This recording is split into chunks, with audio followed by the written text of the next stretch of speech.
Max Part, kamusta kayo? At ngayon, pag-uusapan natin 5 bagay na inaasahan ng lalaki kapag magkikita kayo.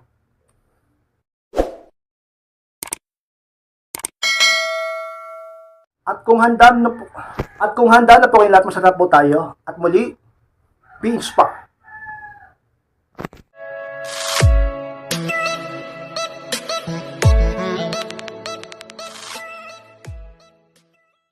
At ang unang inaasahan kay inspired ng siya lalaki kapag magkikita kayo is ang iyong magandang ayos. O pamakpansin sa mga inaasahan namin kapag kami makikipagkita sa isang babae. Diba? Ang iyong magandang ayos. Kaya magpaganda, magayos, mag-self-improve. Diba? Hindi ka mag-aayos, hindi ka magpapaganda para lang i-validate ka ng lalaki. Para lang purihin ka niya, para lang mas lalo siyang matakam sa'yo. Kundi mag-aayos, magpapaganda ka sa inyong date o sa inyong pagkikita para ipakita mo sa kanya at sa buong mundo kung paano mo dalhin ang sarili mo at upang respetuhin ka nila. Sapagkat ang respeto ang pagpapatunay ka-inspired na mahal ka nila o kaya ka nilang mahalin o kaibig-ibig ka. Ka-inspired. Sa tandaan mo, mag-ayos ka. At saka, yung mga kalalakihan, kapag kami makikipagkita sa babae, ang talagang pumapasok sa isip namin, magpapaganda talaga yung babae. Mag-aayos talaga. Lalo na ang babae, alam namin matagal mag-ayos yan. Doon pa nga lang sa pagligo Maliligo lang yun Tagal. Lalo na pag yung nag-ayos na, nag-makeup, nagbihis, sobrang tagal. So, anong inaasahan ng lalaki kung gano'n? Kung gano'n ang nasa isip namin. Di maganda yung ayos mo. Diba? Sa mga talaga man totoo. Bagay na inaasahan ka inspired ng lalaki, sino man yan sa buhay mo. Manliligaw mo, o bigla ka lang niyaya, o boyfriend mo na, o mister mo na. Talaga naman sa inaasahan niya. Pag nagkita na kayo sa personal, ang iyong magandang ayos. Kahit na first date nyo yan, o kahit first meet nyo yan. Kasi yung iba sa inyo, first meet, LDR, long distance relationship. Unang beses magkikita. Yung iba, unang beses magdi-date. First time man o hindi, palagi kang mag-ayos. Sapagkat ka-inspired, ang mga kalaki na mas lalong naaadik at naaakit sa mga kababaihan na marunong sa sarili nila. Magpaganda, mag-ayos upang mas lalo siyang mabaliw sa iyo. Ka-inspired. At pangalawang inaasahan ka-inspired ng sa lalaki kapag magkikita kayo is ang posibleng paglalabing nyo o paglalabing-labing nyo. Alam nyo na ibig sabihin sa bagay na yung inspired. Yung inspired, di namin maintindihan na ba yung paglalabing-labing yan? Ito yung SEX. Depende yan. May mga may mga tao, dalawang lalaki at babae na first time magkita, nagbembangan na. Ka-inspired, meron bang ganon? Meron ganon. Yung iba magshota na o magjowa na. Yung iba naman hindi pa. Wala sa nagkainitan di ba? Kung magjowa na, di okay lang. First meet, first date, first labing-labing, lahat talaga first no? First meet, first date, first labing-labing, di ba? Unang pagkikita, unang pag-date, unang pagbebembangan. Yung iba naman, di pa nga magjowa bembangan na. Ganun yan. At syempre, lalo na, posible talaga pag boyfriend mo na, posible talaga kung mister mo na o asawa mo na. Pero lang kung nag-aaway kayo, may tampuhan kayo, bilang kailangan nyo lang magkita, sa kung ano man dahilan, baka hindi maglabing kasi galit Pero kung okay naman, hindi naman, after nyo kumain, after nyo gumala, minsan nga, diretso na Diretso, motel-hotel na di ba? Ang posibleng paglalabing-labing, isa inaasahan kayo inspired ng isang lalaki, o baka pati ikaw, pati ng isang babae, ang talaga ng paglalabing kapag nagkita sila ng isang lalaki ka-inspired.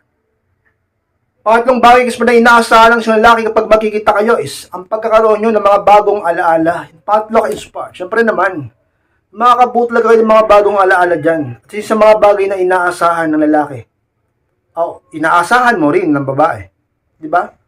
O kunyari, saan kayo pupunta? Anong gagawin nyo? Ano kayo mga bagong mangyayari? Ano kayo mga bagong posisyon? Posisyon. Ano kayo mga bagong pwede nyong kainin? O di ba? Ano naman kakainin, di ba? Di yung lagi lang kayong dalawa nagkakainan. Maghahanap kayo ng ibang pwede nyong pagkainan. Ganyan. O pwede nyong pagbandingan. Mga bagong alaala na talaga mga alalahanin nyo, pagkukwentuhan nyo kapag katapos ng pagkikita nyo. Lalo na kung minsan lang kayo magkita. Minsan lang kayo mag-meet, mag-date. Minsan lang dumating ang pagkakataon kayo inspired na nagkakasama kayo. Mga bagong alaala na iipunin nyo. sa mga panahong magkalayo kayo. Ka-inspired. Sa mga pinakatotoo, bagay na inaasahan mo at binasa ng isang lalaki kapag makikita kayo. Ang mga bagong alaalang mabubuo yung dalawa. Ka-inspired. Pang-apat na inaasahan ka-inspired ng isang lalaki kapag magkikita kayo is na may mga pag-uusapan kayong iba kaysa dati. Pang-apat ka-inspired. Ibig sabihin yan, syempre, yun na naman pag-uusapan nyo. Di ba nag-date na kayo dati, nagkita na kayo, para sa mga nagkita na dati, so magkikita ulit kayo ngayon. Yun na naman pag-uusapan nyo. Siyempre dapat may iba naman. Yun ang isa mga inaasahan niya. Kaya nga di ba yung iba naghahanda ng topic, pinag-iisipan kung anong pwedeng pag-usapan, yung iba naghahanda pa ng jokes, ganyan yan. Kung ano mga pwede yung pag-usapan. Lalo na kung meron na kayong, bago kayo magkita, meron na kayong mga pinagkakwentuhan, pwedeng about doon. Dapat pa iba-iba, hindi yung kung ano yung pinag-usapan yung nakaraan nag-date kayo, yun na naman. Diba? Kaya dapat mag-isip kayo. Ka-inspired, napakahalaga niyan. Yung bagay na yun na meron kayong mapag-uusapan sa date nyo. Napakahalaga niyan na pag nagkita kayo, meron kayong pagkakwentuhan. Hindi pwedeng boring. Nako, pag boring, tandaan mo ka-inspired, maniwala ka sa akin. Medyo bababa ang mababa ang attraction at ang interest. 'Di ba? Boring eh, 'di ba? Isipin mo, nasaan ang init doon? Nasaan ang saya doon? Kaya ka nga umiibig para maging masaya at para makaramdam ng saya. Saka pareho mo sa isang tao. Ka-inspired sa mga totoo. Kaya maghanda ng mga pwedeng topic kapag kayo makikita. Maghanda ng pwedeng pagkakwentuhan kapag kayo makikita. Sana about sa mga mahalagang bagay, hindi sa magmamaritasan kayo o pag-uusapan yung buhay ng iba, huwag ganyan. Sa mga bagay na totoo. At iwasan yung pag-usapan yung tungkol sa relihiyon. Iwasan yung pag-usapan yung tungkol sa politika.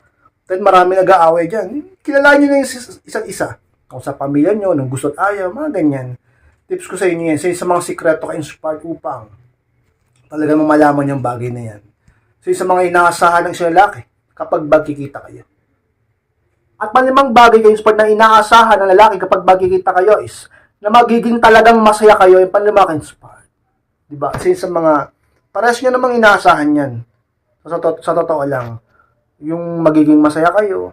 Pero ang problema kasi kung minsan yung iba, imbis na maging masaya, nag-aaway pa. Yung iba, minsan na nga lang magkita, minsan na nga lang mag-date, minsan na nga lang magkasama, nag-aaway pa. Kaya piliin nyo talaga yung pag-uusapan nyo. Hanggat maaari, dapat marunong kayong magdala at umiiwas sa mga bagay na hindi dapat pag-usapan. At sa mga babae naman dyan, iwasan nyo rin yung pagiging mabunganga nyo at pagbabalik nyo sa nakaraan. Para kayong mga time traveler eh. Pinag-uusapan nyo yung nakaraan.